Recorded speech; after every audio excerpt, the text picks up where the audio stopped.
So, as I said in the monologue, it's always about the Supreme Court, right? I mean, this is something conservatives have gotten for the longest time.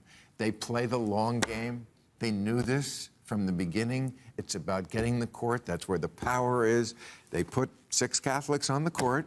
I'm not going to blame you personally, Andrew, because you're Catholic and you defend Catholics, but I blame it on you.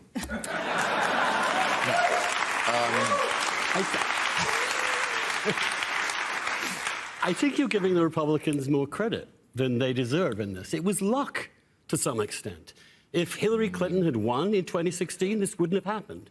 If Ruth Bader Ginsburg had resigned and retired when she should have, this probably wouldn't have happened. This is Trump adding 3 people to this court.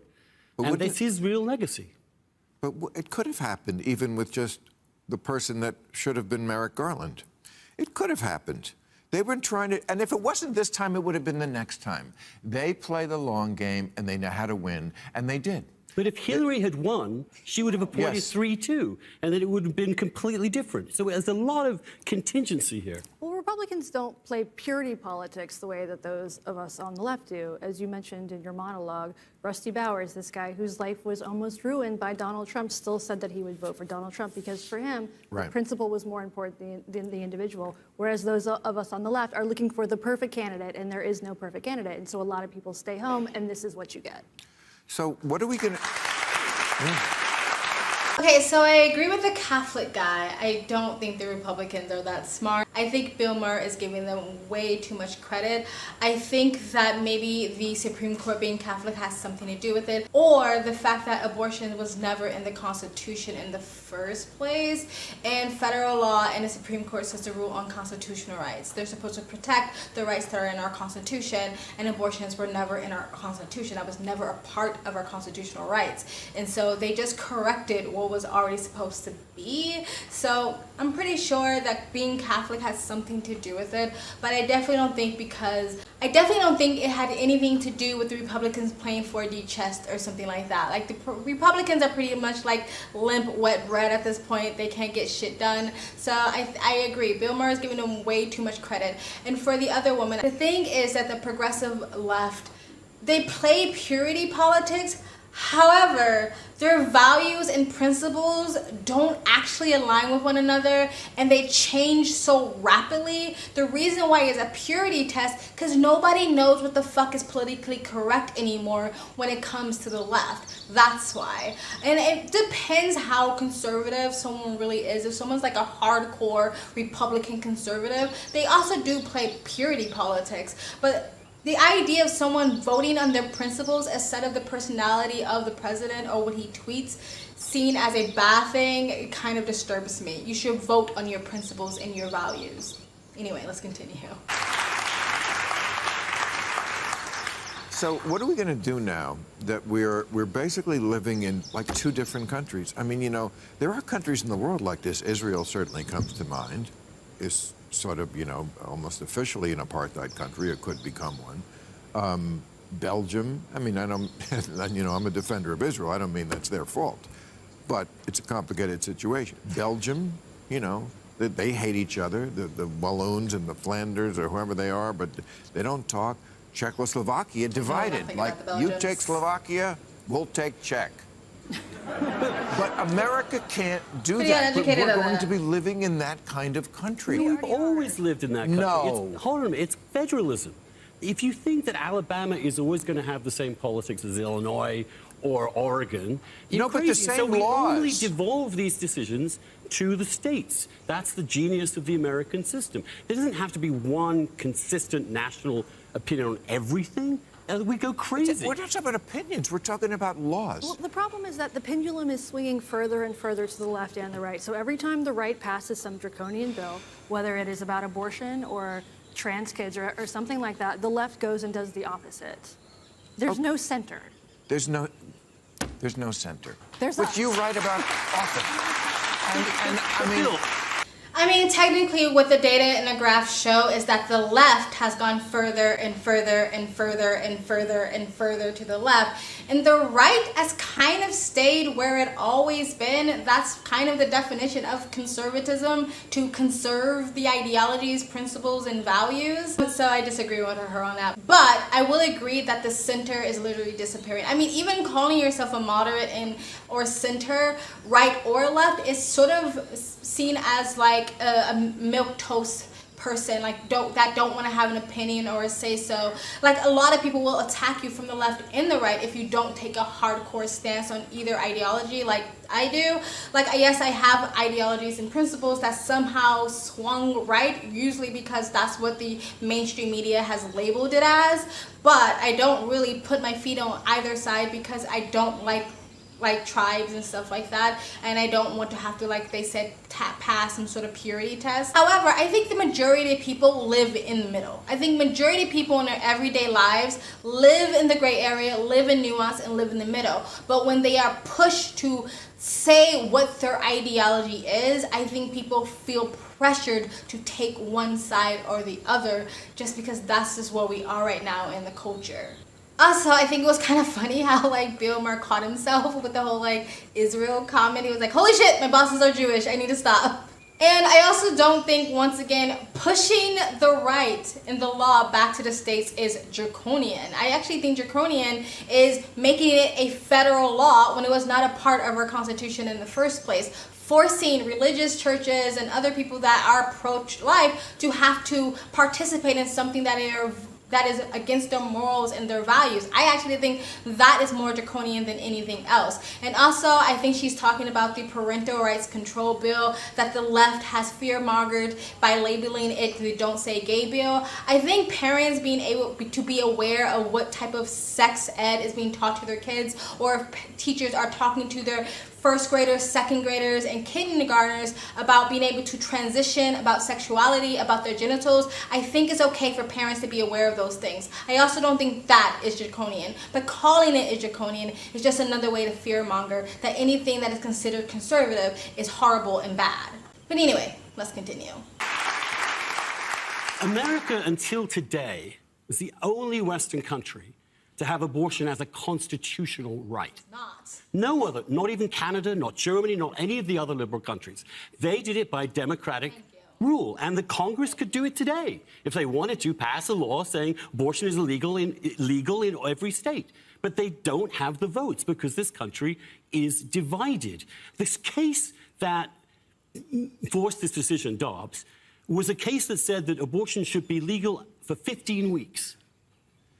Do you know what the legal limit in Germany is? I know, they're 12 weeks. Right. But they also have Western European. Yeah. Say what? They also have health care for everybody. Well, that's fair enough. The idea that Americans don't have health care is the reason why they can't find out if they're pregnant is a fallacy. It is a false narrative, because in the US, even if you don't have medical insurance, you cannot be denied medical care. So if you're a female and you want to go into a hospital and you want to get an ultrasound or a pregnancy test or just be taken care of as a pregnant woman, they cannot refuse you health care. Are you going to get the elite top of the line health care? No, but they can't refuse you health care. So that's actually a false narrative. And the idea, if there was free health care, all of a sudden women would just become super responsible with their wounds and their bodies, I think is also a false narrative. The American culture is what the American culture is. But they're correct. Most other countries, even the most liberal countries, have limits when it comes to abortions, but our most liberal states in America literally want abortion up to 9 months, and even have talks about having abortions after birth for 2 weeks. So this is what they're talking about when it comes to the extreme lefts, which is used, again, according to statistics and data, the left is what keeps moving, not the right. It's the sort of overcorrection of trying to pull so far away from the conservative ideas because people relate conservatism with oppression or whatever. And so they just overcorrect so far where you almost have no boundaries or no morals or no principles or no values to, again, there are people literally discussing a bill trying to pass abortion was not really abortion, it's just murder 2 weeks after birth, right? The fact, even if that's not the majority of the people that will want that, who are pro-choice, the fact that that's even a conversation, killing a baby after 2 weeks after birth, this shows you that how far the left has become, where their morals is just out the fucking window. That's why they push things like kids going to gay bars and little kids going to drag shows that is adult entertainment. Little kids learning about sex and sexuality and gender. Their boundaries and their values and their morals are just so fucking corrupt because they keep going further left, further left, further left. And the guy was talking about, oh, Congress could just pass a bill and make abortions law. The reason why you can't do that is because, like you said, there is a division. There's different belief systems and values and morals in America, and that's how it should be. Saying that the Congress should give a flying fuck about the American citizens and what they want in their states, that's draconian. That is draconian. It's weird how they use these words like draconian, but then actually advocate for draconian rules and laws. Again, the state, pushing the law back to the state is the most democratic thing you can do, because you're giving the choice back to the citizens, back to the people in those states, so they can say what they want to go on in the states that they live in. It's the same thing with Donald Trump, when they were screaming that Donald Trump was a dictator and a totalitarian, but like literally the first week Biden was in office, was signing executive order after executive order after executive order after executive order, and nobody seemed to care that he was acting like a dictator and a totalitarian. So it's really not about it's really not about this fear of ultimate control. It's the fear that they won't have ultimate control. But anyway, let's continue. Fair enough. Women are more likely to find out that they're pregnant. They're more likely to have access to the things that they need to get an abortion or to keep the child. But they haggle it out and come to a compromise with some restrictions and some freedoms. But that's what I'm talking about. There's no, I mean, the Texas Republican Party had their convention this week. Among the things they said, I mean, some were fairly predictable for a red state Republican convention, that the last election is not legitimate, which we get used to, but is outrageous. Secession, completely on the table. They should go for it. Go for it. Get rid of Texas. See, that's such... No. Okay, so this whole thing of like, oh my God, the Republicans just cannot let go of this whole election not being legitimate or not. Didn't we just go through 4 years of Russiagate syndrome with Donald Trump constantly saying that his presidency was not legitimate? But what's good for the goose, of course, is not good for the gander. But anyway, let's continue. It's a bullshit argument. You can't get rid of... You're going to Austin, too? Oh, they can take Austin. I'm sorry. It's a... I guess you're kidding. I hope you're kidding. Because, first of all, it's not possible. It's never going to happen. Well, I don't know. Half the country, I read last week in a poll, thinks they will see a civil war in their lifetime. And when that half, I think a lot of them see a civil war or rooting for one. I think a lot of them are actually rooting for it. Whatever it is, they also, listen to this, homosexuality, they said, is an abnormal lifestyle. I mean, so we're back to the 80s on that? This is the country they want. Clarence Thomas put it in the ruling today. We are going back to, and I'm telling you, this is two different countries. But on the issues like abortion, say, let's take that. This is actually a great opportunity for liberals, for pro-choicers. The country is not in favor of banning all abortion. Only 13% want that. So go out there, persuade people, and what this ruling does is call the religious rights bluff. They've always been able to say this is terrible, must be banned. They've never had to face the consequences of such a ban. And now they will. Make the argument, build the coalitions, win the elections in the states, and get pro-choice policies back.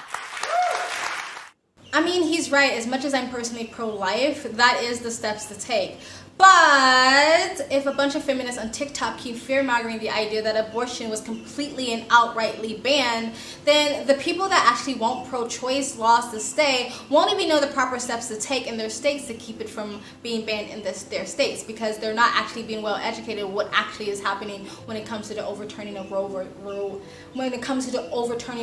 versus Wade. What they're being told is that it's completely banned, that all of a sudden interracial marriages are going to be completely over, Gay rights are completely just done. No more gay rights. So they're fear-mongering to get people to stay on their side of their ideology or vote a certain way, instead of being like, look, this is actually what's happening, and these are the steps you should take in your state if you want to have abortion rights in your state, right? But I have a bit of a theory. I think one of the biggest fears that a lot of the pro-choicers have, even though they scream pro-choice, I think they don't want that choice to be put back in the citizens' hands, because I think you're going to really see where this country actually swings. He said that 13% of the American citizens don't want abortions outrightly banned.